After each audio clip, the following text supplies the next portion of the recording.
इसकी रिपोर्टिंग जब होती है तो सरकार इस पर कोई एक्शन नहीं लेती है। इसलिए कब्रिस्तान की घेराबंदी और कब्रिस्तान की सुरक्षा सरकार की जिम्मेदारी है। विधायक लोग अपने मुख्यमंत्री ऐच्छिक फंड का प्राधिकार है ही नहीं, एक डिपार्टमेंट बना दिया गया LAEO। वो घेराबंदी अब नहीं कराएगी। आप चाहे तो विधायक निधि आप जो मुख्यमंत्री क्षेत्रीय विकास से आप करा सकते हैं आपके अनुशंसा पर। देखिए 2008 में नीतीश कुमार की सरकार ने बिहार में कब्रिस्तानों की घेराबंदी लॉ एंड ऑर्डर के मसले को सामने में रखते हुए फैसला किया था। मुर्दा उठ के हमारा भाग नहीं रहा है। मसला यह है कि कब्रिस्तानों पर नाजायज कब्जा हो रहा है, उसके लिए सरकार ने लॉ एंड ऑर्डर के मामले को सामने में रखते हुए घेराबंदी की थी। सदन में एक विधायिका जो अपने क्षेत्र का दौरा करती है वो कहती है कि वहां आपत्तिजनक जानवरों की वजह से वहां पर संवेदनशीलता बढ़ रही है। उठाया गया, इसमें दो सवाल था। एक सवाल था कि सभी कब्रिस्तान की घेराबंदी सरकार कराएगी कि नहीं। दूसरा सवाल था कि जो कब्रिस्तान की घेराबंदी बरसों बरस पहले की गई वो ध्वस्त हो गया, उसका फिर से घेराबंदी सरकार कराएगी कि नहीं। क्योंकि जब कोई पूछा जाता है राइट टू इन्फॉर्मेशन से तो सरकार देती है कि आज वहाँ घेराबंदी बरसों पहले हुआ था और आज वो नहीं है, उसके अतिक्रमण किए जा रहे हैं, उसके वजह से कई तरह के सवाल खड़ा हो रहा है। तो सरकार ने जवाब में दिया कि जो घेराबंदी पहले हुई थी वो घेराबंदी अब नहीं कराएगी। आप चाहे तो विधायक निधि आप जो मुख्यमंत्री क्षेत्रीय विकास से आप करा सकते हैं आपके अनुशंसा पर। जो विधायकों के अनुशंसा के लिए जो नियमावली बनी हुई है उसके बिहाइंड सरकार ने जवाब दिया। यह जवाब देने का मतलब है कि बिहार के अंदर जो अल्पसंख्यक है उनके सवालों को पूरी तरह डिमोलिश करना चाहती है। उनके जो मुद्दे हैं, जो उनके मसले हैं, उनके कब्रिस्तान का जो आज बड़े पैमाने पर जो अतिक्रमण किया जा रहा है, कोई कहीं कर रहा है, इस सवाल को डिमोलिश कर रहा है। और इस सवाल को लेकर के आज जो है सदन का बहिर्गमन सभी विपक्ष के लोगों ने किया है और ये सवाल और भी आगे बहुत ही मजबूती से हम लोग उठाते रहेंगे। देखिए 2008 में नीतीश कुमार की सरकार ने बिहार में कब्रिस्तानों की घेराबंदी लॉ एंड ऑर्डर के मसले को सामने में रखते हुए फैसला किया था। उस वक्त अब्दुल बारी सिद्दीकी साहब ने सदन में पूछा था क्या सारे कब्रिस्तानों की घेराबंदी कर देंगे। कहा हाँ, हम इसी टेन्योर में सारे कब्रिस्तानों की घेराबंदी कर देंगे। लेकिन जब सर्वे कराया गया तो कब्रिस्तान अधिक थे, राशि नहीं थी, तो उसमें इन लोगों ने लगा दिया क्लॉज कि संवेदनशीलता के आधार पर कब्रिस्तानों की घेराबंदी होगी। पहले विधायकों की अनुशंसा पर कब्रिस्तानों की घेराबंदी होती थी, अब DM और SP के रिपोर्ट के आधार पर और वो जो नोटिफाइड होंगे उसी कब्रिस्तान में घेराबंदी होगी। 2008 से लेकर अब तक मैं समझता हूं कि 1/4 कब्रिस्तानों की घेराबंदी नहीं हो सकी। ये मुसलमानों के मसले के साथ सरकार की अनदेखी है। मुर्दा उठ के हमारा भाग नहीं रहा है। मसला यह है कि कब्रिस्तानों पर नाजायज कब्जा हो रहा है, उसके लिए सरकार ने लॉ एंड ऑर्डर के मामले को सामने में रखते हुए घेराबंदी की थी।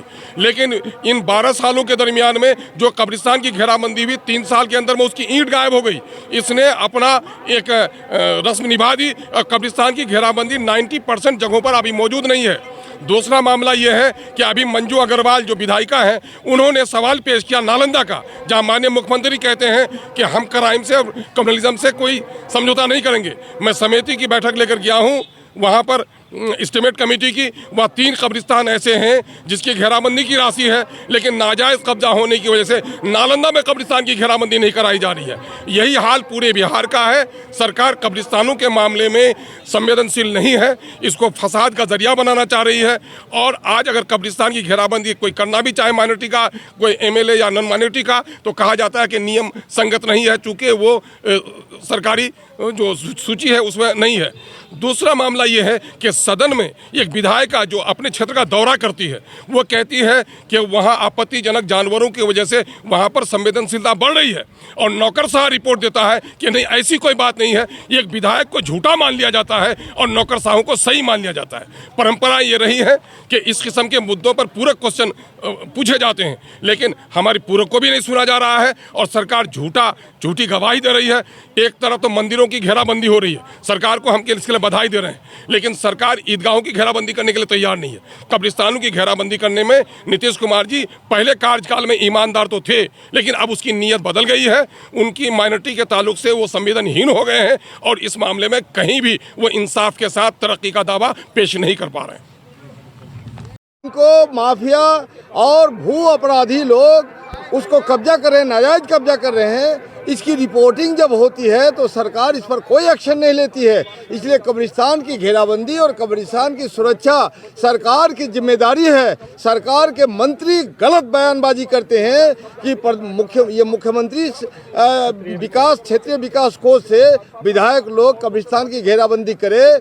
मैं आपको जानकारी देना चाहता हूं कि ये मंत्री बार बार ये गलत बयानी करते हैं विजेंद्र यादव जी, जबकि ऐच्छिक विकास फंड से मुख्यमंत्री का विधायक लोगों का कोई प्राधिकार ही नहीं है। आजकल विधायक लोग अपने मुख्यमंत्री ऐच्छिक फंड का प्राधिकार है ही नहीं, एक डिपार्टमेंट बना दिया गया LAEO।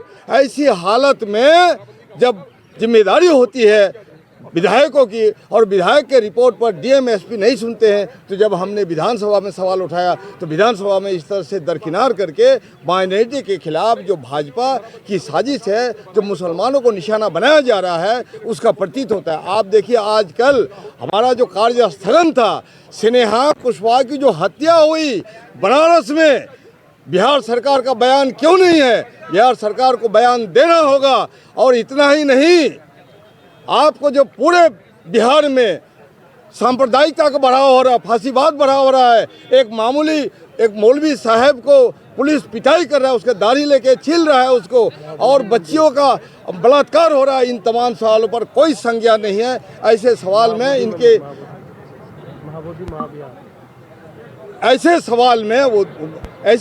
में आप देखिए कि बारसोई प्रखंड के जो सुधानी एक OP है, उसके प्रभारी